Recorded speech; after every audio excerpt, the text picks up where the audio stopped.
Bueno, vamos a continuar con nuestras prédicas sobre Lucas. El día de hoy vamos a llegar a un cambio de escenario de lo más interesante. Así que voy a pedirles que abran su palabra en Lucas 7. Vamos a ver, mientras ustedes llegan ahí, lo que aconteció en un pueblo, que Lucas se refiere a él como ciudad, pero realmente se comportaba como pueblo. Veremos por qué más tarde. El nombre de este pueblo se llamaba Naín. Este pueblo se encontraba más o menos como a 10 kilómetros al suroeste de Nazaret. Algún otro comentarista me decía que estaba como a un día de camino al sur de Capernaum. Pero piensen en 10 kilómetros, que es como todo un día de travesía para llegar aquí. El Señor cambia de escenario después de estar enseñando, y aquí acontecen cambios en la plática que nos da Lucas, cambios temporales en el ministerio de Jesús, que nos van a mostrar cosas impresionantes. Obviamente estos cambios no alteran la conexión de los hechos que Jesús hacía. Ahí lo vemos que le siguen sus discípulos, estaban ahí con él, y como está escrito, le seguía una gran multitud. Vamos a leer el texto de hoy para que estemos todos hablando lo mismo. En Lucas 7, el versículo 11 al 17 leemos.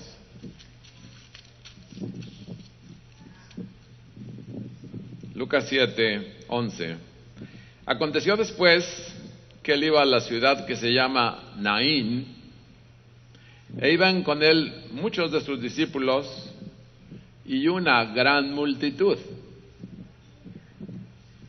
Cuando llegó cerca de la puerta de la ciudad, he aquí que llevaban a enterrar a un difunto, hijo único de su madre, la cual era viuda, y había con ella mucha gente de la ciudad. Y cuando el Señor la vio, se compadeció de ella y le dijo: no llores. Y acercándose, tocó el féretro, y los que lo llevaban se detuvieron. Y dijo: joven, a ti te digo, levántate. Entonces se incorporó el que había muerto y comenzó a hablar, y lo dio a su madre. Y todos tuvieron miedo y glorificaban a Dios, diciendo: un gran profeta se ha levantado entre nosotros, y Dios ha visitado a su pueblo. Y se extendió la fama de él por toda Judea y por toda la región de alrededor. Esta es palabra del Señor. Como vemos, es una historia sencilla, una historia conmovedora. Y vamos a ver algunos puntos sobresalientes de esto que acabamos de leer. A la mujer se nos presenta a la mujer como una viuda. El difunto nos es presentado como el hijo único de su madre. Resalta aquí el hecho que había mucha gente de este lugar que se llamaba Naín. Leemos que era una ciudad, tal vez sí era, pero se comportaba como un pueblo, porque toda la gente iba con el difunto. Aquí en Cabo San Lucas, cuando se murió una gente, cerraban las calles. Todavía cierran algunas cuando se muere alguno que tiene muchos años aquí, o que es uno que vive aquí desde siempre. Pero aquí vemos que todo el pueblo, toda la ciudad, todos los habitantes de Naín estaban conmovidos por el acontecimiento. Seguramente se conocían todos y todos iban apoyando de alguna manera e iban al cortejo fúnebre. Como observamos, la atención se centra en ella. Jesús la ve y tiene instantánea compasión por ella. Ustedes, como saben, al quedar viuda una mujer, su esposo muerto como centro y soporte de la estabilidad de la casa, y en estos días cuando faltaba el hombre, la mujer quedaba vulnerable. Asimismo, al perder a quien le daba solidez y estabilidad, y después al perder a su hijo, que era seguramente el lugar donde ella ponía todo el amor y su cuidado, y más que leímos por ahí que este hijo era joven, toda su esperanza estaba centrada en ese hijo. Realmente, si se te muere un hijo en estas condiciones, pues el asunto se pone catastrófico, porque ella queda sola, como con una vida desarraigada, vulnerable, con dolor, con mucha tristeza, ante la pérdida y ausencia de sus personas más amadas, y queda sin nadie cercano. Probablemente con un dolor que nos es a la mayoría casi incomprensible. Solamente que alguien haya tenido una experiencia de este tipo y que haya perdido a su hijo podrá entender un poco más lo que aquí se escribe. Pero en estas condiciones se encontraba esta mujer, rumbo al último momento donde los vivos despiden a los muertos. ¿Se imaginan lo que esta mujer iba sintiendo? El Señor, leímos, se acerca a la puerta de la ciudad y habló con ella, porque se compadeció de su situación.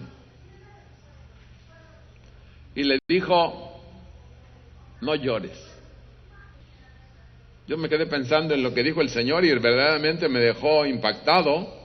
¿Cómo se acerca el Señor y le dice: no llores? Imagínate, si yo como pastor me he tenido que enfrentar a algunas situaciones que a veces no sabes ni qué decir. No hay palabra suficiente como para que le puedas dar soporte a alguien que está en una condición de pérdida total. ¿Qué le puedes decir para que esta gente se anime a dejar el dolor y lo cambie por paz o tranquilidad? Es muy difícil. Sin embargo, el Señor va y le demanda: no llores. Esta mujer describe claramente a los pobres, y no pobres sin dinero, sino los pobres quebrantados en el corazón, a los cuales Jesús vino a dar buenas nuevas. Si ustedes se acuerdan, en Lucas 4:18, el tiempo en que Jesús empieza su ministerio en Nazaret, ¿se acuerdan cuando le llaman a leer un escrito de Isaías? Allá en ese escrito, Jesús leyó: el Espíritu del Señor está sobre mí, por cuanto me ha ungido para dar buenas nuevas a los pobres. Me ha enviado a sanar a los quebrantados de corazón, a pregonar libertad a los cautivos y vista a los ciegos, a poner en libertad a los oprimidos, a predicar el año agradable del Señor. Esto es a lo que vino el Señor. Cuando Él acabó de leer esto que estaba escrito de Isaías, les dijo ante todos los que estaban ahí: y esta escritura se cumple hoy ante los ojos de todos ustedes. Cosa que los dejó a todos patinando, atónitos, preguntándose: ¿acaso no es el hijo del carpintero? De cualquier manera, sin duda, esta mujer de la que hablamos hoy tenía el corazón quebrantado. Había perdido todo lo que le importaba en la vida. ¿Y qué manera tan majestuosa tiene Jesucristo de dar las buenas noticias? ¿Se imaginan? No llores. No sé cuánto tiempo pasó entre esta palabra y lo que siguió, pero la mujer no sé si oyó siquiera esto y ha de haber pensado, ¿cómo no voy a llorar si no tengo ninguna otra respuesta más en la vida más que llorar con todo lo que tengo? Desgarrarme porque ya no tengo nada que mi corazón pueda acariciar como amado.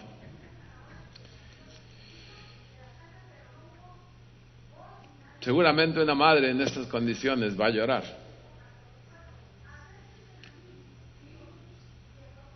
Vemos que a Jesucristo le invade un amor y una compasión intensa, así como le invade un dolor intenso a la mujer. Sin embargo, las buenas nuevas son verdaderamente buenas nuevas. De hecho, son excepcionales buenas nuevas,